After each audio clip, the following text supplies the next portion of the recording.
Hi everyone, Tally and Farrell here from Bored of It, and welcome to our review of Cascadia, the new tile laying game we are pretty hot on. Set in the beautiful North American region of Cascadia, you'll be drafting animals and habitats in order to create your own breathtaking landscape, all the while trying to fulfill weird and wonderful scoring conditions. Now, this is a game that is exceedingly simple to learn, but really tough to puzzle out, and it is great for any level of gamer. What's wonderful is the aforementioned scoring cards combine with the randomized animal tokens and landscape tiles to mean that every game is unique and feels different. Cascadia is for 1 to 4 players and it's honestly a sure buy for us. So the only question you need to ask is which out of your friends and family is going to make the most harmonious ecosystem.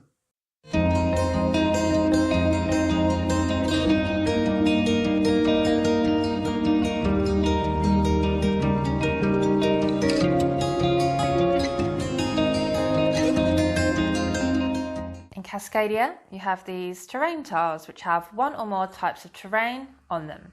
And on these terrain tiles, they will tell you which animals can live there. The animals are represented by wooden tokens with an image of each animal on them.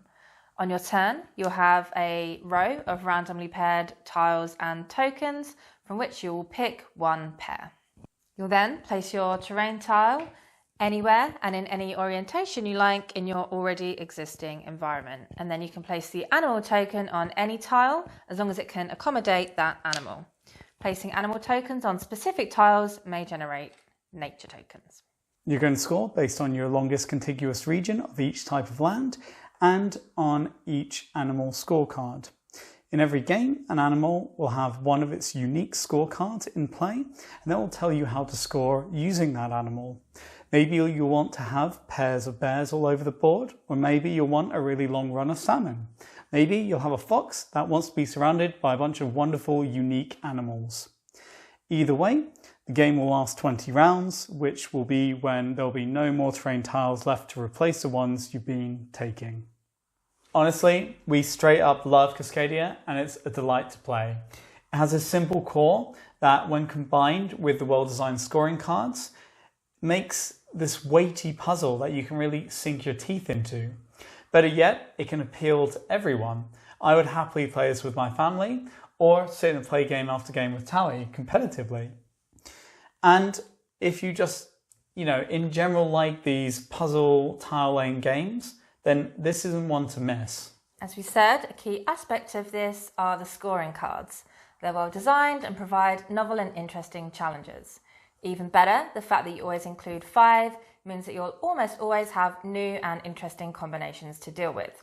What we've usually found is that you'll focus on 2 to 3 animals, fitting in the others when you can.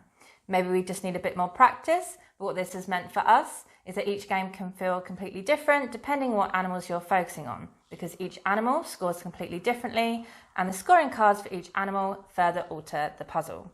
They're a real cornerstone of what makes this game so engaging and replayable.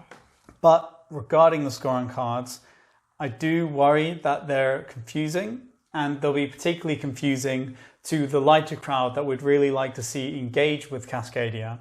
This is because some of them can be quite complex in what they're asking, and the only information given is a single sentence, often paired with a maybe unhelpful image.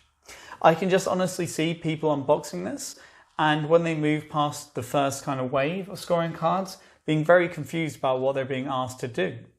And what compounds this is in the rulebook, rather than have a dedicated, area to give well-designed examples of how these work, they cram all information on the scoring cards into one page, and really there's not much more information there than is already on the scoring cards, just a few little extra tidbits. What really perplexes us is that rather than give space to this crucial information, they gave 4 pages of the rulebook to a kind of mini game that I'm not sure many people are going to engage with. You see, you have this achievement system where one time each game you can mark off an achievement. This lets you mark on a trail on a map, and if you get to the end of that trail, you win. But it's very weirdly in-depth, and it allows for you to play with 5 players, despite this being a 4-player max game. And I assume this is so you can swap people in and out, but if that's the case, it's a very weird system considering that obviously the player who owns the game is going to have a massive advantage of playing every single time you play. It's a nice idea, and it might provide a little bit of extra longevity for some people. So props for trying. But that said, we just can't see that many people really engaging with it, as who is really going to play this game 30 times with the same core group? Also, as said, why does this get so much detail, information and even variance when another area of the game that's so desperately needing more information is crammed into one page at the back of the rulebook? Changing tact, Cascadia handles the issues of luck particularly well. Whilst of course, much of the game can be luck-based, i.e. what animal tokens and tile pairings are available and whether those pairings work for you, has some really smart systems in place in order to negate luck and allow you to make smart tactical decisions. Firstly, you have 4 animal token and tile pairings, so that should at least give you something to work with. And if 3 out of the 4 animals are the same, you're allowed to wipe them and redraw new animals. Next, you have the nature tokens, and these can be used to choose any animal and tile pairing or allow you to redraw any number of animals. These are relatively easy to get and go a long way towards making Cascadia always seem fair, despite the randomness of what tiles are included and what animals are drawn out of the bag. This randomness is what makes the game seem infinitely replayable. Each animal is seeded equally in the bag, but of course you won't draw an equal number or even the same animals game to game. What's available will push you in different directions game to game, and the puzzle of adapting to the different scoring card combinations each time will cause the game to shape up differently.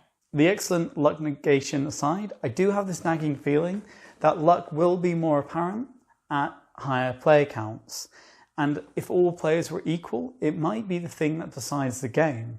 And this is because at 2, you generally have more access to different animal tokens as less are taken, and the state of the middle of the table where you can select from won't change that much between your turns. With 4 players, you'll be looking at an entirely different landscape. And what I mean is that if you have 4 players and you all need the same animal, and one of you gets it when it's their turn, it's not through skill, that's complete luck. And in a similar vein, this game is a pretty solo game, so you're only focused inwards. And even if you are keeping an eye on other people's habitats, the issue is it's often very hard to tell what they're going for until quite a ways through the game, usually by the point it's too late. So you can have this issue where if you have 4 people, 3 of you can look up 2/3 through the game and notice that you've all been going for the same things. And then you have this one player in the corner who's just gone for elk and eagles, and he's laughing because he doesn't have to fight for every little animal he needs. And this isn't a common occurrence, but it is something that is worth being aware of and why we'd rather play with lower player counts. But the fact of the matter is, this is really an excellent game at any player count, and the gameplay doesn't change too much. On the more humorous side of things, one little quibble we have is with some of the animal terrain pairings. Like you would think that a salmon would only be allowed to live on the river. So it's kind of weird when you have a prairie tile and the only thing that can live there is a salmon. It doesn't look very hospitable for the poor salmon based on the artwork. We assume that this is to allow more variety in tile placements and to make it that bit more easy with regards to the scoring cards and contiguous tile placements.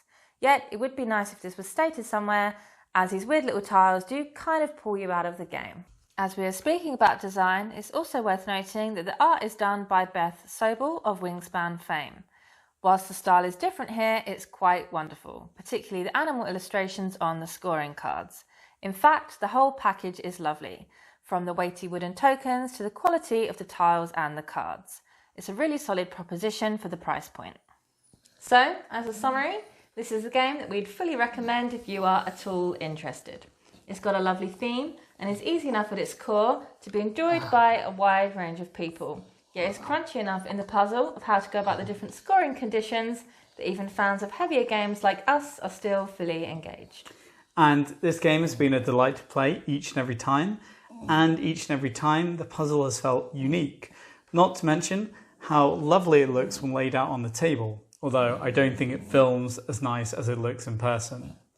But that has been our review of Cascadia. Again, we 100% recommend, and we hope it's been helpful to you. If you have any questions, please comment and let us know. And if you enjoyed this or is in any way helpful, we would really appreciate it if you could like and or subscribe, and then the dogs will get treats for every subscriber. Oh, wow. Every sub. Goodbye. Bye.